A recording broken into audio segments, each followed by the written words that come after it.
नमस्कार दोस्तों, कल जो प्रश्न करवाए थे उसी के आगे कंटिन्यू करते हैं। 57 क्वेश्चन हम लोगों ने सॉल्व कर लिए थे। आज उसके आगे हम लोग पढ़ेंगे और जानेंगे कि किस तरह के पीजीटी में क्वेश्चन पूछे जाते हैं और किस तरह से हमें अपनी प्रिपरेशन करके चलनी है जिससे हमारा सिलेक्शन हो जाए पीजीटी साइकोलॉजी सब्जेक्ट से। ठीक है, तो देखते हैं प्रश्न। आज का पहला प्रश्न कह रहा है, This test became ideal model for many intelligence tests. यह परीक्षण विभिन्न प्रकार के बुद्धि परीक्षणों के लिए आदर्श प्रतिमान बन गया। ये यहाँ पे थोड़ा सा मिस राइटिंग है, ये टर्मन है। ठीक है, तो यही इसका आंसर है। जो टर्मन स्केल है वो क्या होगा? करेक्ट आंसर है मेरे मित्रों। जो टर्मन स्केल है वो आने वाले समय में कई बुद्धि परीक्षणों के लिए एक आदर्श प्रतिमान बना।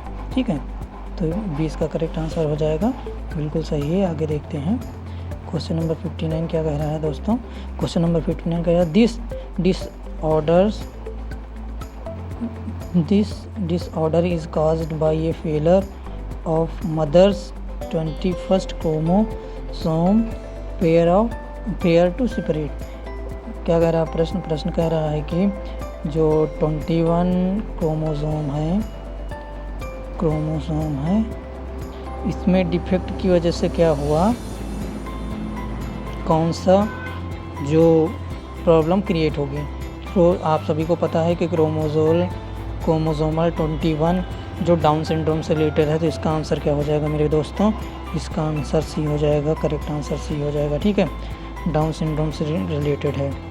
ठीक है, क्रोमोसोम 21, ट्राइसोमी 21। ठीक है, सबको पता है ये।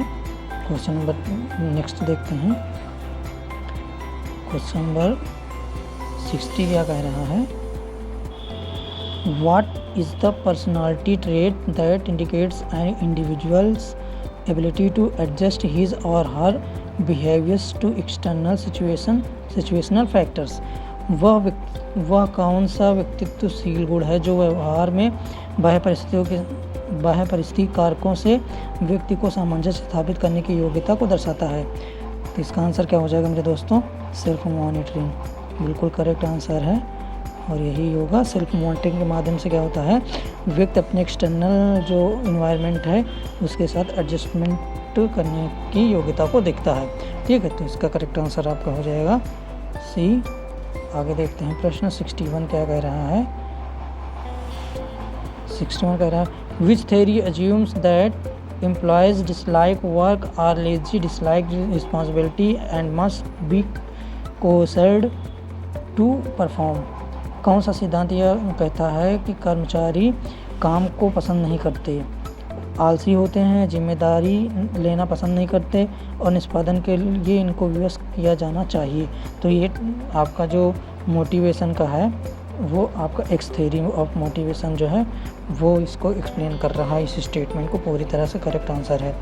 आप देखते हैं 62 क्वेश्चन नंबर 62 क्या कह रहा है, this technique assess basic needs by asking people to make the stories on pictures. Story बनाने के लिए किस में बोलते हैं? टीएटी में बोलते हो। ठीक है, अभी ना ऑप्शन देके हम लोग इस क्वेश्चन का आंसर लगा लेंगे, लेकिन फिर भी ऑप्शन चारों देखते हैं क्या क्या है। ठीक है, तो यहाँ पे देखिए आप, थीमेटिक परसेप्शन टेस्ट है तो इसी में आप स्टोरी टेलिंग के लिए बोलते हो, लिखने के लिए बोलते हो सब्जेक्ट से। नेक्स्ट क्वेश्चन देखते हैं दोस्तों क्या है। Question number 63, the consequence of deprivation or overindulgence of anal stage is. मतलब क्या हुआ, जो एनल स्टेज में डेवलप होने वाला आपका डेवलपमेंट है, अगर वो उसमें कमी या अधिकता होती है तो क्या प्रॉब्लम क्रिएट होने के ज़्यादा चांसेस होते हैं। यानी कि वो अगर यहाँ पे ये फिक्सेशन आ जाता है तब क्या होगा, फिक्सेशन आने पे ऑर्डरलीनेस का जो प्रॉब्लम होता है वो आ जाता है। ठीक है, तो इसका आंसर क्या हो जाएगा? करेक्ट आंसर हो जाएगा आपका ए। ठीक है, एबनॉर्मल कंसर्न विद ऑर्डरलीनेस। ठीक है, ये करेक्ट आंसर हो जाएगा दोस्तों। आगे देखते हैं नेक्स्ट क्वेश्चन नंबर 64 क्या कह रहा है दोस्तों, देखिए why rapport is establish in administration of personality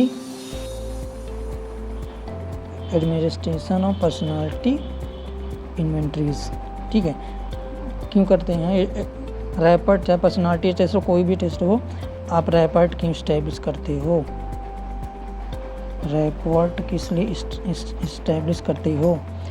क्योंकि जो आपका सब्जेक्ट है वो क्या करे, आप पे विश्वास करे और ऑनेस्टली क्या दे, अपने रिस्पॉन्स को दे दे। ठीक है, तो ये आपका करेक्ट आंसर हो जाएगा। नेक्स्ट देखते हैं दोस्तों क्वेश्चन नंबर 65 क्या कहता है, feedback from pilot experiment research does ensure more understanding of मतलब आप पायलट स्टडी करते हो तो आपको क्या अंडरस्टैंडिंग डेवलप होती है? एक तो इंस्ट्रक्शन के बारे में क्लियरिटी आ जाती है, प्रोसीजर के बारे में, डिज़ाइन के बारे में, उपयुक्त सभी, इसका आंसर डी हो जाएगा। पायलट स्टडी आप जो करते हो उससे क्या होता है, आपको सभी चीज़ों के बारे में क्लियरिटी मिल जाती है, तो इसका आंसर आपका क्या हो जाएगा, डी हो जाएगा, बिल्कुल सही है।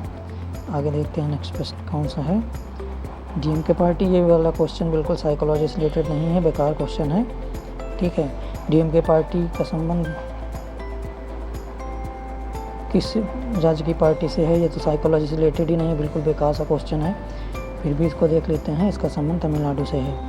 ठीक है, तो इसका करेक्ट आंसर क्या हो जाएगा, बी हो जाएगा। ये क्वेश्चन बेकार है, जो 2019 के एग्ज़ाम हुआ था 2016 वाला, उसके पीजीटी का क्वेश्चन है दोस्तों, देख लो, मतलब कहाँ से क्वेश्चन उठा के डाल रहे हैं ये लोग। ठीक है, इसका कोई संबंध नहीं साइकोलॉजी से, बेकार क्वेश्चन, इस तरह का क्वेश्चन नहीं आएंगे कभी भी। बाकी एग्जामिनर देखो कैसे क्वेश्चन देता है, तो इसकी तैयारी भी नहीं करनी है, हमें सब्जेक्ट की तैयारी करनी है। ठीक है, आगे देखते हैं क्वेश्चन नंबर 67 क्या कह रहा है, एक बार देखें। कह रहा है कि pulling a string of A Ratle by an infant demonstrates, शिशु द्वारा झुंझुने की डोरी खींचना दर्शाता है उसके सेटिस्फैक्शन, जो नीड फॉर सेंसरी स्टिमुलेशन है उसको दर्शाता है। ठीक है, नीड फॉर सेंसरी स्टिमुलेशन का जो सेटिस्फैक्शन है वो दर्शाता है। ठीक है, बायोलॉजिकल नीड नहीं है, सेंसरी नीड्स होगी उस वो, अगर ये सेटिस्फैक्शन ऑफ सेंसरी नीड्स होता है या सेंसरी स्टिमुलस होता है वो भी हो जाता, नीड फॉर सेंसरी स्टिमुलेशन, ये इसका करेक्ट आंसर है। ठीक है दोस्तों, बिल्कुल सही प्रश्न है, उसका आंसर भी बिल्कुल सही है। Question number 68, in which activity the applicants are brought around a conference room and are asked to discuss a case study discussion, group discussion, बिल्कुल सही है, इसका आंसर हो जाएगा। इसमें ज़्यादा दिक्कत नहीं थी, बड़ा इजी क्वेश्चन था। क्वेश्चन 69 देख लेते हैं। 69 क्या कह रहा है, इमोशनल एराउजल डिसरप्ट, संवेगात्मक उत्तेजना बाधित करती है।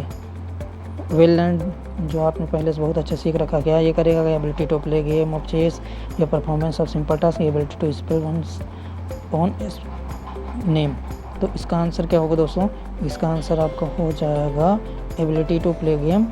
ये क्यों होगा, क्योंकि ये जितनी भी चीज़ें हैं ना, ये बहुत ईजी, ये भी चीज़, ये भी चीज़, लेकिन चेस जो आप खेलोगे ये कॉग्निटिव जो आपके एबिलिटीज़ हैं उनका उपयोग करके करोगे, और यहाँ पे क्या है, वेल लर्नड है तो ऑटोमेटिक हो जाएगा। ठीक है, यहाँ पे अब दिमाग नहीं लगाना पड़ेगा आपको। सेम इसी प्रकार से परफॉर्मेंस सिंपल जो टास्क हैं वहाँ पे भी ज़्यादा आपको एफर्ट नहीं लगाने, कॉग्निटिव आपके नाम के स्पेलिंग आप आसानी से बता लोगे। ठीक है, जो एफर्ट लगाने पड़ेंगे आपको इसमें लगाने पड़ेंगे, ability to play game of chess, इसलिए एक इसका करेक्ट आंसर हो जाएगा। नेक्स्ट क्वेश्चन देखते हैं। 70 नंबर क्या कह रहा है, 70 नंबर क्वेश्चन कह रहा है, This is the result of fundamental maladjustment, injustice and economic disturbance. यह आधारभूत असमंजस, अनैतिक आर्थिक विघ्नों का परिणाम है। क्या स्ट्राइक क्या होता है, आधारभूत संरचना मतलब जो एडजस्टमेंट नहीं होता उसका अनैतिक और आर्थिक विघ्नों का परिणाम होता है। स्ट्राइक क्यों होता है संगठनों में, ये सारी जब प्रॉब्लम्स होती हैं तब जो है स्ट्राइक होता है ऑर्गेनाइजेशन में। ठीक है, देखते हैं नेक्स्ट क्वेश्चन में दोस्तों। नेक्स्ट क्वेश्चन क्या कहता है, क्वेश्चन नंबर 71।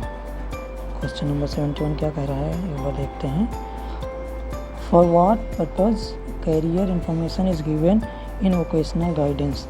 वोकेशनल गाइडेंस में कैरियर जो इन्फॉर्मेशन है पर किस पर्पज़ से दिया जाता है इन्फॉर्मेशन को, तो चूजिंग ए पर्टिकुलर वेबसाइट, बिल्कुल आप जो ऑक्यूपेशंस है उसको चुनने के लिए आप जो है कैरियर इन्फॉर्मेशन दोगे, और मेकिंग ए कैरियर डिसीजन और चूजिंग एन एकेडमिक कोर्स, तीनों इस ऑल ऑफ अबव इसका राइट आंसर हो जाएगा दोस्तों।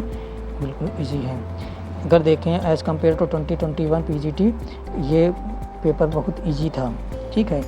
जो भी क्वेश्चन है देखने को मिल रहे हैं 2021 की अपेक्षा सरल था, ठीक है। इसका मतलब 2025 में जो पीजीटी का आएगा वो 2021 वाले से थोड़ा टफ होगा, तो उसी हिसाब से अपनी प्रिपरेशन करनी है।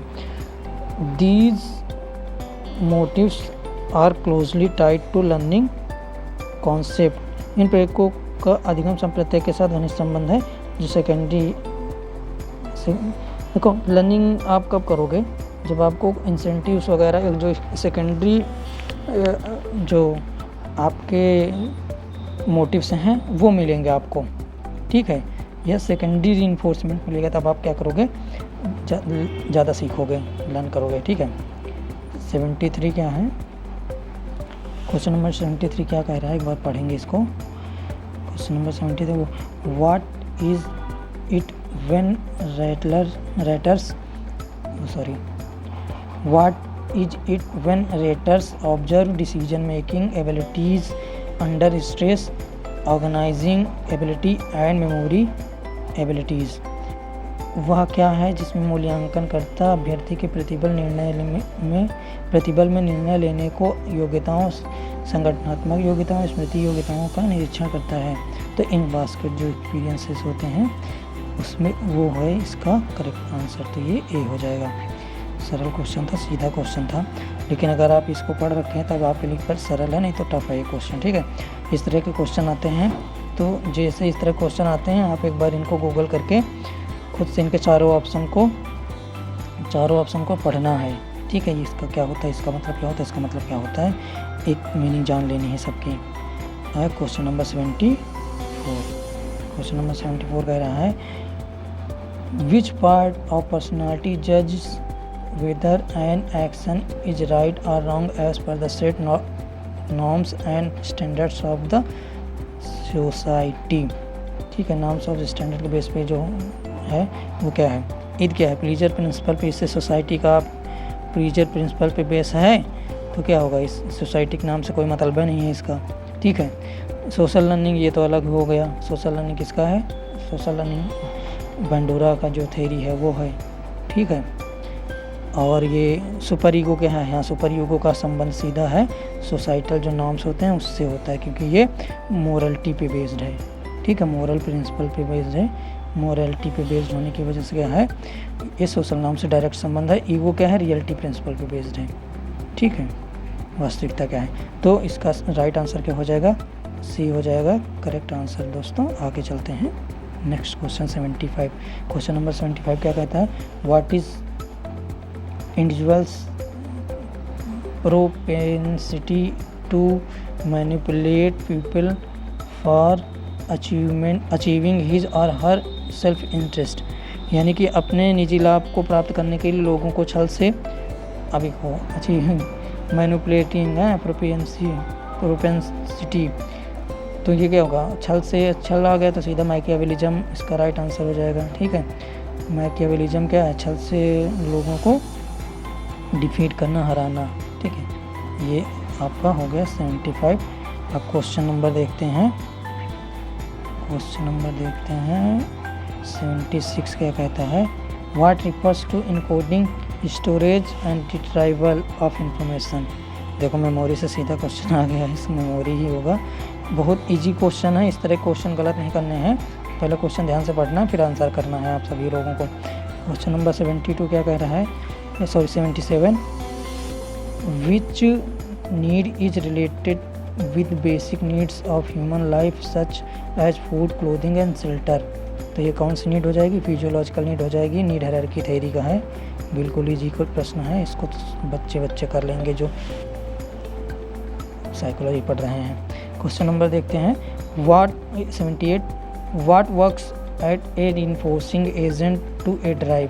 क्या है, इंसेंटिव। रीइंफोर्सिंग जो है वो इंसेंटिव, करेक्ट आंसर आपका भी हो जाएगा। ठीक है, बिल्कुल दिमाग लगाना ही था, बिल्कुल इजी प्रश्न था। क्वेश्चन नंबर 79 क्या कहते हैं, which of the following provides a key structure to personality and behaviour of an individuals. निम्नलिखित में से कौन एक व्यक्ति के व्यवहार एवं व्यक्तित्व को मुख्य संरचना प्रदान करता है। लर्निंग, जो लर्निंग है, लर्निंग की सारी चीज़ें व्यक्ति को व्यवहार, उसकी पर्सनालिटी स्ट्रक्चर सबको बनाता है।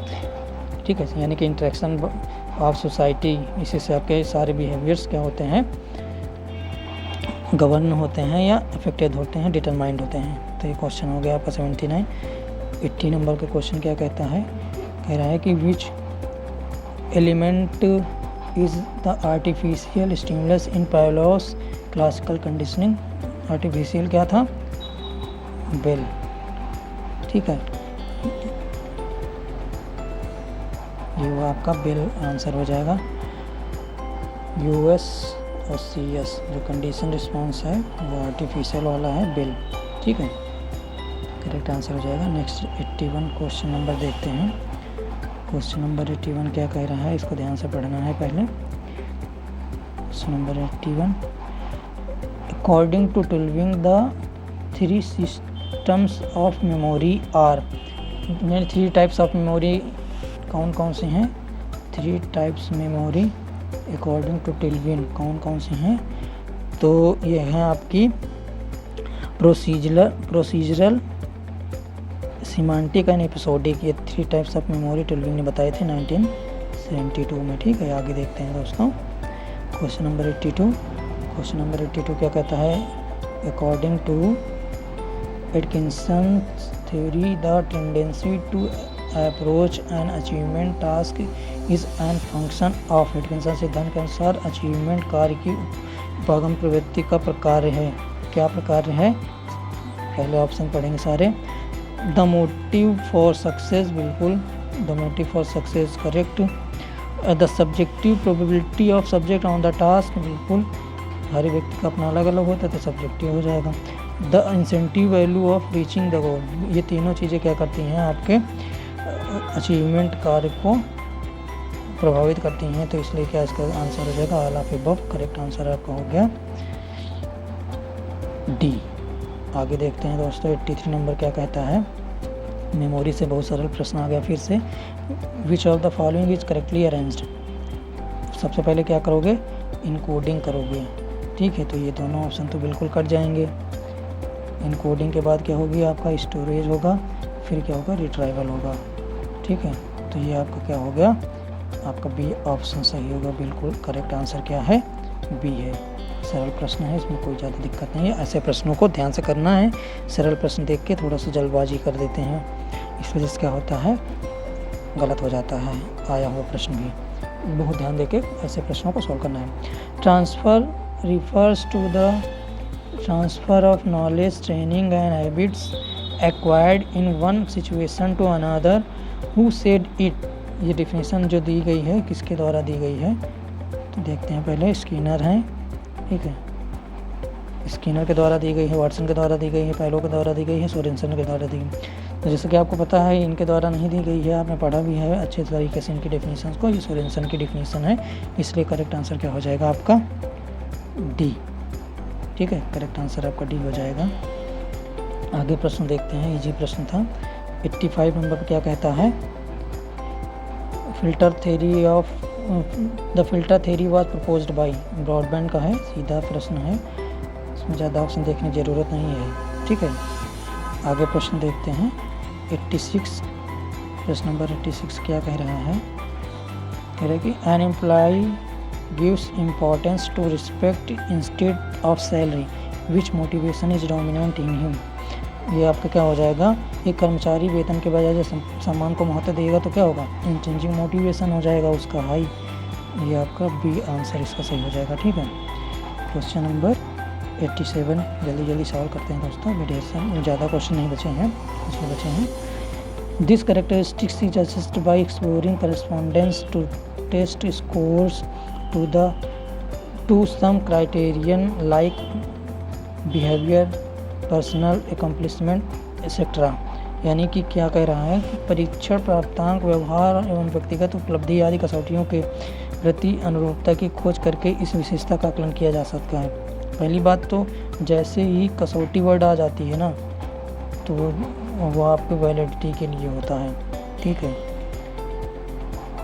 ये आंसर आपका हो जाएगा, आपका आंसर हो जाएगा डी, ठीक है, बिल्कुल सरल है। क्राइटेरियन बेस जो आपकी वैलिडिटी निकाली जाती है। क्वेश्चन नंबर 88 क्वेश्चन देखते हैं पहले। Who proposed general factor theory. General factor theory Charles Spearman की। इससे उस 21 में भी क्वेश्चन आया, 16 में भी आया था, बहुत बढ़िया। और 21 और 16 में मेमोरी वाले कॉन्सेप्ट सारे यहाँ रिपीट हुए हैं, ठीक है, आगे भी रिपीट होंगे, इसलिए इस प्रश्न पत्र को ध्यान से सॉल्व करिए आप लोग और अपने जहन में बैठा लीजिए। Who distinguish between information process components and Meta components. ये स्टर्नबर्ग की थ्योरी का आगे सीधा इंटेलिजेंस थ्योरी है, मेटा कंपोनेंट स्टर्नबर्ग्स, ठीक है। ये 20 का आंसर सीधा हो जाएगा। आगे देखते हैं क्वेश्चन नंबर 90 क्या कह रहा है। देखो बहुत बढ़िया प्रश्न आ गया दोस्तों, इसमें बहुत लोग गलतियां करेंगे और किए भी होंगे, जो लोग देख रहे हैं पहले पेपर दे चुके होंगे। तो क्या कह रहा है कि measurement of intelligence is population produce a bell shaped distribution, what is it called. जनसमूह में बुद्धि के मापन से एक घंटी की आकृति के विवरण का उत्सर्जन होता है, इसे क्या कहते हैं। ये बिल्कुल बेल शेप्ड कर्व हो जाएगा आपका, normal curve, normal probability curve बनेगा, ठीक है। अब इसमें बहुत सारे लोग यू कर्व लगा के आए होंगे, लेकिन जो इन्वर्टेड यू होता है वो होता है आपका क्रिएटिविटी और इंटेलिजेंस के बीच में संबंध, क्रिएटिविटी, ठीक है, ऑफ एंड इंटेलिजेंस जो है आपका, इसके बीच में संबंध को दर्शाता है इन्वर्टेड यू शेप्ड जो कर्व होता है वो। यहाँ पे सीधा नॉर्मल प्रोबेबिलिटी कर्व आंसर हो जाएगा, नॉर्मल कर्व, ठीक है। आगे देखते हैं क्वेश्चन नंबर 91। क्वेश्चन नंबर 91 क्या कह रहा है, ध्यान देंगे। क्वेश्चन नंबर 91 क्या कह रहा है, देखिए। The sum total of ways in which an individual reacts to and interacts with others is known as. व्यक्ति द्वारा दूसरों के साथ किए जाने वाले प्रतिकार एवं क्रिया के समग्र तरीके को क्या कहते हैं, पर्सनालिटी कहते हैं। सीधा सा प्रश्न है, ठीक है। Response by responding with human being with the help of personality, ठीक है। सभी प्रकार के जो भी बिहेवियर किए जाते हैं वो पर्सनालिटी का ही पार्ट होता है। आगे देखते हैं 92 क्या है। Factual accuracy of an observation depicts. एक निरीक्षण की तथ्यात्मक परिशुद्धता क्या दर्शाती है, वैलिडिटी को दर्शाती है, ठीक है। क्यों, क्योंकि ये फैक्चुअल एक्यूरेसी है। आप जिस चीज़ के लिए मेजर करने के लिए बनाए हो टेस्ट को, अगर एग्जैक्टली वही मेजर हो रहा है तो वहाँ पे क्या होगा, वो फैक्चुअल एक्यूरेसी कहलाती है और उसको वैलिडिटी बोलते हैं, ठीक है। आगे क्वेश्चन देखते हैं 93। क्वेश्चन नंबर 93 क्या कह रहा है। क्वेश्चन नंबर 93 कह रहा है which test used a statistical procedure called factor analysis. Factor analysis base कौन सा है, वो 16 PF कैटल का 16 PF इन्वेंटरी जो है क्वेश्चन है वो फैक्टर एनालिसिस पे बेस्ड है, फैक्टर एनालिसिस पे बेस्ड है, ठीक है। आगे देखते हैं प्रश्न नंबर 94 क्या कह रहा है। प्रश्न नंबर 94 कह रहा है the assertion that organism are motivated to act because of need of reestablish balance. इसका मतलब क्या हुआ, री-इस्टेब्लिश बैलेंस का मतलब क्या हुआ कि आप होम्योस्टेसिस में फिर से आना चाह रहे हैं, ठीक है, होमोस्टैटिस में फिर आना चाह रहे हैं, क्योंकि आपका होमोस्टैटिस बदल गया है। तो यहाँ पे जो आपका आंसर हो जाएगा वो क्या हो जाएगा मेरे मित्रों, वो आपका आंसर हो जाएगा बायोलॉजिकल ड्राइव्स एनर्जाइज बिहेवियर। क्यों होगा, क्योंकि आप फिर से अपने जो आपका होम्योस्टैटिस इम्बैलेंस हो गया है उसको बैलेंस करने के लिए, इसलिए इसका आंसर क्या हो जाएगा आपका बी हो जाएगा। क्वेश्चन नंबर 95 देखते हैं दोस्तों। 95 बाकी क्वेश्चन है, बाकी रिमेनिंग क्वेश्चन 30 क्वेश्चन बचे हैं, उसको नेक्स्ट वीडियो में करेंगे। In psychoanalytic theory this disorder is described as resulting from an overly demanding super ego.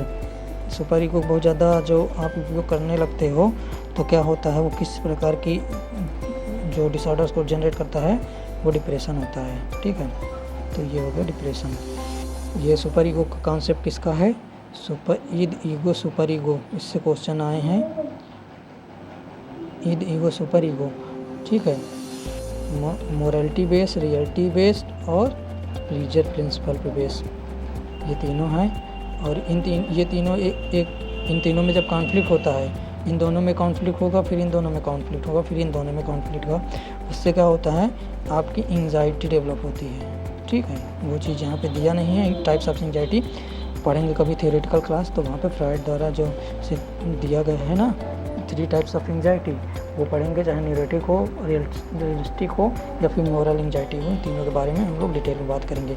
तो इस तरह से दोस्तों ये हमारा second part of PGT psychology paper 2016 का कंप्लीट होता है। आगे जो है थर्ड पार्ट में रिमेनिंग जो क्वेश्चन बचे हुए हैं 30, उनको सॉल्व करेंगे। और आशा करता हूँ कि वीडियो पसंद आया होगा। पसंद आया तो लाइक करें, कमेंट करें, शेयर करें, अपने दोस्तों जो पीजीटी की तैयारी करते हैं उनके साथ शेयर करें। नमस्कार, जय हिंद दोस्तों।